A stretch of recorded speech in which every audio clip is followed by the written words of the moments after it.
we need to get that fuel into our tissue somehow, and that's what the lungs do. They extract the oxygen out of this air, which is, what do you say, 20 to 21, somewhere between 20 and 20, nearly 21% oxygen in this air. Moves it into our blood, transports it, etc., etc. Then we have that waste product, or those waste products that we get rid of, that we breathe out, that we exhale. Moving 12,000 quarts per day, that's a lot in and out of the lungs.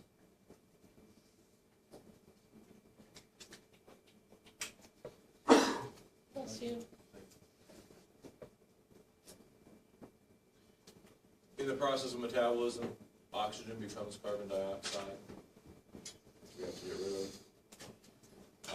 The respiratory system, cardiovascular system obviously work together. I mean, one entire part of the heart is really dedicated to the lungs. So you'll hear people refer to it as cardiovascular or cardiorespiratory. Cardiopulmonary. Respiro-cardio. Not really. How many lungs do we have? We have 2.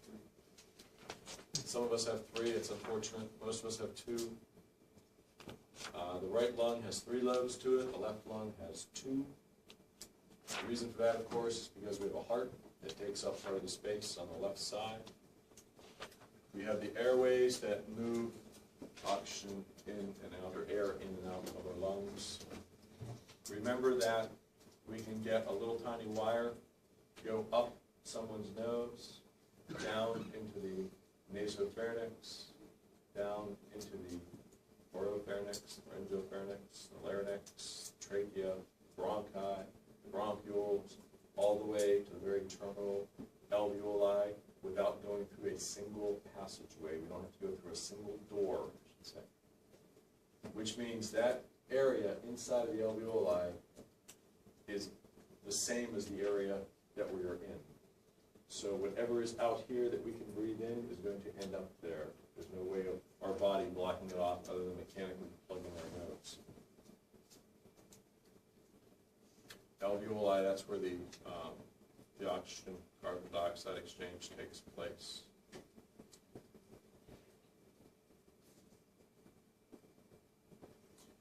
Notice with the trachea. Trachea is the air tube. This is the part from below the larynx where the vocal cords are, down to where it splits into the right and left main stem bronchi. Notice the trachea have C-shaped rings of cartilage around the anterior portion. The reason they have C-shaped cartilage around the anterior portion is because if it wasn't enforced, because of the change of air pressure, it would collapse. Kind of like when you try to drink a thick milkshake through a straw. It would have a similar kind of effect. So we have to stiffen it somehow. Well, the bronchi have cartilage that go all the way around. Why does the trachea only have cartilage that's on the anterior portion? The esophagus. Because the esophagus is directly posterior, and the esophagus is a muscular, flexible, flattened tube that expands as we swallow something.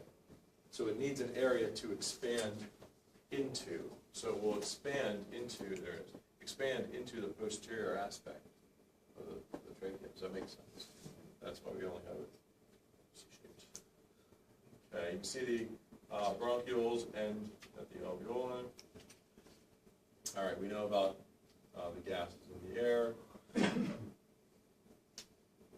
Ventilation, bulk movement of air down to the terminal air sacs, the alveoli. Respiration is the gas exchange. Ventilation is moving air down with that wire. Respiration is the actual molecular exchange, which oxygen is added to the blood and carbon dioxide is removed. Movement of oxygen from the alveoli to the blood is called external respiration. Movement of oxygen from the blood to the cells is internal respiration.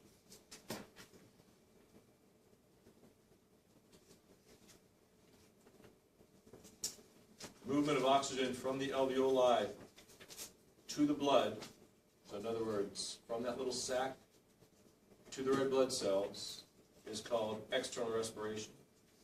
Movement of oxygen from the red blood cells to the tissues is internal respiration.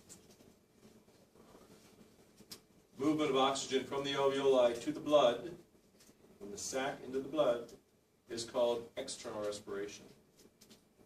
Movement of oxygen from the blood to the cells is internal respiration.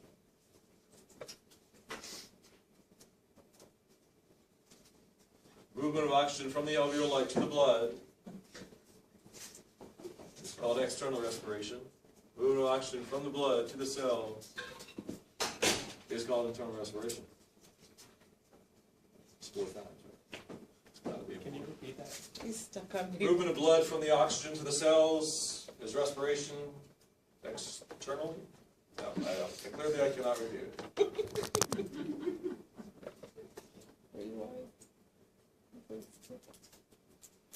There we are. Notice how the capillaries surround the alveoli. They are on top of the alveoli. So as the blood comes from the heart, it travels through the capillaries. So the oxygen is going to pass across the membrane of the alveoli, across the basement membrane, across the cell of the capillary membrane, and into the blood and into the red blood cells. You can see that here. And what is the driving force behind that? Behind oxygen moving from here to here, and carbon dioxide moving from here to here, what's the driving force? Remember this, diffusion? Put more particles of one thing on one side than there are on the other side. They're going to move across as long as they can fit through, as long as a charge doesn't stop them. External respiration, I guess I can't repeat it. External respiration is this picture. Internal respiration is this picture. I was kind of hoping that was chocolate cake. Oh, we can make it, we can turn it. I get the left ventricle. You want the, yeah. That's the... All right. You can read about that. The brain force. We have a reserve of oxygen to last 4 to 6 minutes. We will see that the lungs always have a little bit of oxygen that we actually can't get rid of. Even if we try to force it out, we can't get rid of it. You know, breathing in and out is something we don't have to think about. Our body does it automatically. Autonomic nervous system, right? We don't have to think about it. But we do have some control over our breath. We can breathe, we can hold our breath, we can take shallow breaths, we can take deep breaths. Who cares? Okay. The bronchi are the 2 big branches, branch off into smaller branches that are bronchioles. The bronchioles is where we find a whole lot of smooth muscle in these walls of the bronchioles. That's going to allow for more or less airflow to go in or out. That is an important concept in which bronchospasm disease? Asthma, right? Where we're having a bronchospasm, which is decreasing the amount of air going out. That's the concern with asthma, really. The main concern is getting bad air out so that we can get good air in. And they're sitting in what position? What do we call that position? Tripod. Tripod, right? They're using their accessory muscles to try to force that air out. Okay, we saw that. Upper airway begins at the nostrils and the nares. Those are the openings, and to the vocal cords. Very, very important when we breathe air into our nose. We have these bony projections, the turbinates, superior, middle, and inferior turbinates, that are covered with a mucosal lining, so that when we breathe air into our nose, it does not go straight back down into our pharynx. Instead, it whips around these turbinates and then goes down. I'm sorry? To warm up. And humidify. Because our lungs are a warm and moist environment. So the air going in, we want to be warm and moist. So this gives us the opportunity to do just that. This is also the area that gets affected in the next couple of months when our heat kicks on all the time. And we get that nice dry air that we're breathing in at night, and we dry out that little bit of mucous membrane. And then we see little fissures occur, little crackings, and then the nosebleeds. And that. Filtering, of course, is important. That's what those hairs are for, and that's also what the mucus is for. Great for making sound and getting the airway to the next step. You can see it here. It's in the saw this in the book. Notice the tongue, giant muscle. Note the hyoid bone. What do we know about the hyoid? And the epiglottis. The epiglottis is this little lid-like structure that moves down to cover up our airways so that when we eat or drink something, it goes down the right tube, or the correct tube, which is the one in the back of the food tube. The glottis is going to be an opening here where we find the vocal cords, larynx. That is surrounded by cartilage, the laryngeal cartilage. And of course, the laryngeal cartilage comes to a bump right here, which is what we call the laryngeal prominence. Exactly. In boys, we call this the Adam's apple.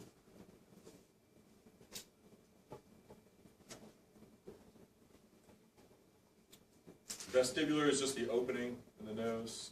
The respiratory regions are around the turbinates and towards the back.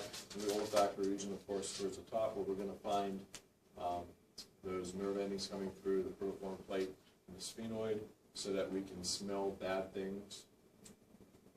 Thanks, olfactory region.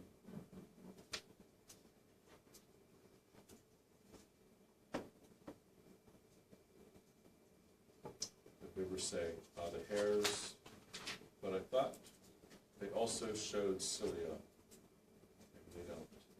You know what cilia are? Cilia are the little projections of the cell membrane that move. People often refer to them as hair-like projections, but they're not actual hairs. This is the fibrosea, or the actual hairs. Here we talked about the olfactory region. Turbinates, we talked about those are concave, another term. Okay. It's a lot of water. It's 50,000 milliliters of water every day.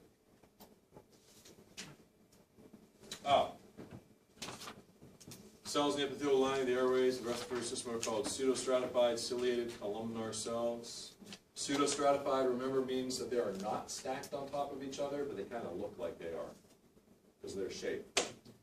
Pseudo means fake or false. So that's just a good terminology to know, just for your careers. You'll see that. Pseudo means fake or false.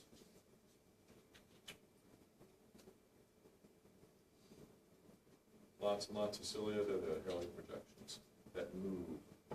Goblet cells, submucosal cells, these are things that are going to be producing the mucousy stuff interspersed. It's not just one solid layer. So if we put more water into these cells, they're going to produce more mucus, right? If we put more water in that area, if we put more salt in that area, it'll cause more water to move into those cells, which will produce more mucus, right? This is why the saline spray works so well. That's also why they say gargle with salt water, because I know a lot of people, obviously everybody understands that we have this mucus lining in our nose, but we still have the mucus lining in our mouth and down into our throat and then some, well, through the entire GI tract for that matter. But if somebody has like laryngitis, we often say, well, gargle with salt water, because what that'll do is two things. One, the salt can help destroy things that might be there. It's usually viral anyway. And then it also helps to produce more mucus. The sole layer is where you find the cilia. The thick layer is the top layer. All right. Cilia are going to move. They're going to help move things away. this is kind of important, not for the test, but this is important. When people smoke,